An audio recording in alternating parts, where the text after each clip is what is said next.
Nous sommes à l'ENS de Lyon. Des enseignants et enseignantes et des étudiants et étudiantes du département des lettres et arts vont lire un extrait du chapitre 3 des Métamorphoses d'Apulée.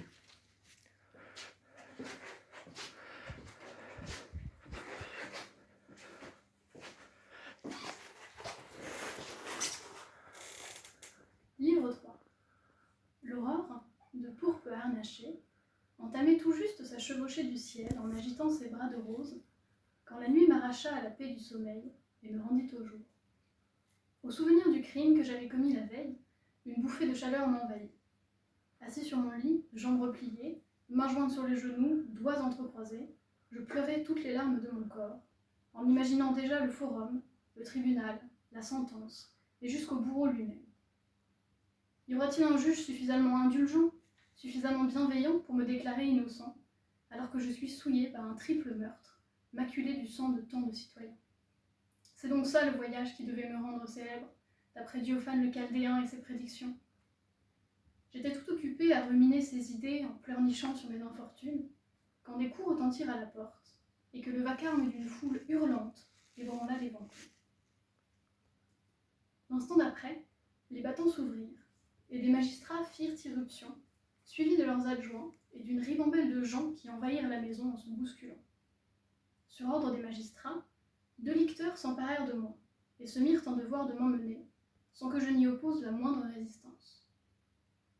À peine nous trouvions-nous dans la ruelle que la ville entière se répandit au dehors. Une foule extraordinaire nous emboîta le pas. J'avançai, mortifiée, tête baissée, le regard fixé au sol, ou plus exactement vers les enfers. Mais en glissant un œil de côté, je vis une chose tout à fait extraordinaire. Parmi les milliers de personnes qui nous entouraient, il n'y en avait pas une seule, qui n'était pas en train de rire aux éclats. Finalement, après avoir été promenée de place en place et traînée dans chaque coin du forum, à la manière des victimes qu'on fait déambuler pour conjurer la menace des mauvais présages, on me conduisit devant l'estrade du tribunal. Déjà, les magistrats avaient pris place sur une tribune élevée. Déjà, le héros avait appelé au silence, quand l'assistance se mit à réclamer en bloc et d'une seule voix qu'étant donné la foule et le fort risque de bousculade, une affaire d'une telle importance fut jugée au théâtre. Aussitôt, tous s'élancèrent pêle-mêle, et en un temps record, l'enceinte du théâtre se retrouva pleine à craquer. On s'entassait comme des sardines jusqu'aux portes d'accès et tout le long du toit. Beaucoup de gens s'agrippaient aux colonnes, d'autres se suspendaient aux statues. On en apercevait quelques-uns à travers les fenêtres et les fentes du plafond. Tout ce monde avait tellement envie d'assister au spectacle que personne ne se souciait de se faire mal. À ce moment, les officiers me firent avancer par le devant de la scène, comme une victime à abattre, et me placèrent au beau milieu de l'orchestre.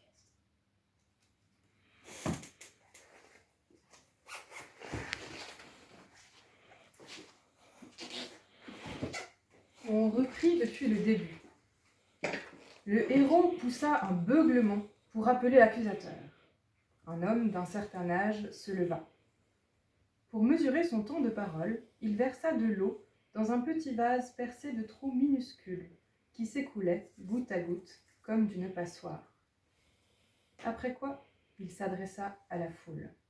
« Quirites sanctissimi, citoyens vénérables entre tous. Il ne s'agit pas là d'une mince affaire, et surtout, elle concerne la paix de la cité tout entière. Il convient de la traiter avec sérieux pour qu'elle fasse autorité. C'est pourquoi il est très important que chacun d'entre vous, que tous, ensemble, en toute honnêteté, vous veilliez à l'honneur de notre cité pour empêcher que le crime commis par ce scélérat, par cet assassin, tous les meurtres, la sanglante boucherie dont il est responsable, demeurent impunis. Et n'allez pas croire que je sois animé de rancœur privée, que je m'emporte sous l'effet d'une aversion personnelle.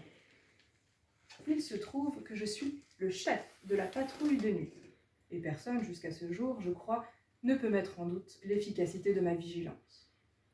Je vais donc vous raconter en toute sincérité l'affaire telle qu'elle est, et ce qui s'est passé cette nuit. Voilà. C'était aux environs de la 3e veille. Je faisais ma ronde en surveillant avec la plus grande attention chaque coin de la ville, maison après maison, quand j'ai aperçu ce gaillard, cette brute sanguinaire, l'épée dégainée, en train de semer le carnage à droite et à gauche. Devant ses pieds, 3 victimes de sa sauvagerie palpitaient dans une mare de sang, 3 corps qui respiraient encore. Quand il a réalisé l'énormité de son crime, il a eu peur. Il avait raison. Aussitôt, il a pris la poudre d'escampette et s'est glissé à la faveur des ténèbres dans une maison où il est resté terré toute la nuit. Mais la providence divine ne permet pas que les malfaiteurs demeurent impunis.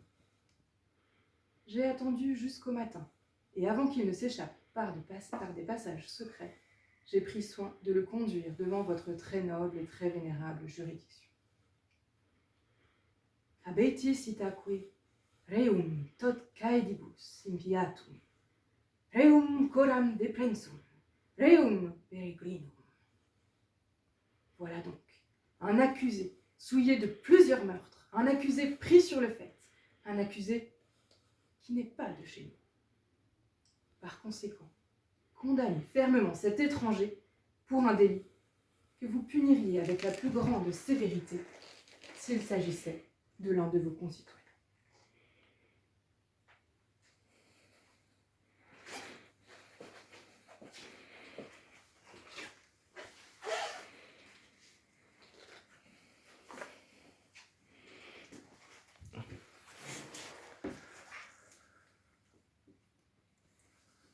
Quand il eut achevé son réquisitoire, mon féroce accusateur mit une sourdine à ces vociférations assourdissantes. Aussitôt, le héros m'invita à répondre si je le souhaitais. Mais moi, à ce moment-là, je ne pouvais rien faire d'autre que de pleurer, et pas tant, je le jure, à cause de la menace que cette accusation faisait peser sur moi, que parce que j'avais très mauvaise conscience. Finalement, saisi d'une inspiration divine, voici ce que je trouvai le courage de répondre. Moi-même, je n'ignore pas combien, avec les cadavres de 3 citoyens étalés devant vous, il est malaisé pour un homme inculpé de meurtre de convaincre autant de personnes de son innocence, même s'il dit la vérité et avoue spontanément les faits. Néanmoins, si vous avez la bienveillance, tous autant que vous êtes, de me prêter l'oreille un petit moment, je vous démontrerai sans difficulté que si je risque ma tête, ce n'est pas de ma faute, et que si je suis injustement l'objet d'une telle accusation, c'est le résultat accidentel d'une indignation tout à fait justifiée. Voilà, il était assez tard quand, en revenant d'un dîner, un brin éméché, cette faute-là, c'est vrai, je ne la nierai pas, j'ai vu juste devant la maison de mon hôte, je loge chez le brave Milon, votre concitoyen, des brigands de la pire espèce, en train de se démener pour forcer l'entrée, de tordre les gonds pour enfoncer la porte, d'arracher violemment, l'un après l'autre, les verrous pourtant soigneusement vissés, et cela tout en délibérant pour savoir s'ils allaient se débarrasser des habitants. L'un d'entre eux, d'humeur plus chamailleuse et de carrure plus vigoureuse, attisait l'excitation des autres, en disant « Allez les gars, du nerf, du cran, attaquons pendant qu'ils dorment, comme des hommes. Du cœur, pas la moindre hésitation, pas la moindre faiblesse. Dégainez votre épée et semez le carnage dans toute la maison. Celui qui dort, tuez-le. Celui qui voudra résister, abattez-le. Nous ne reviendrons vivants que si nous ne laissons personne de vivant dans cette maison. » Je l'avoue qu'Iritès, face à ces brigands de la pire engeance, je n'ai pensé qu'à mon devoir de bon citoyen, même si j'avais aussi très peur pour mes hôtes et pour moi-même. Armée de la petite lame que je porte sur moi, pour parer à ce genre de danger, je me suis mise en devoir de leur faire peur et de les chasser. Mais loin de prendre la fuite, ces créatures barbares, ces monstres, en me voyant l'épée à la main, eurent l'audace de me faire face.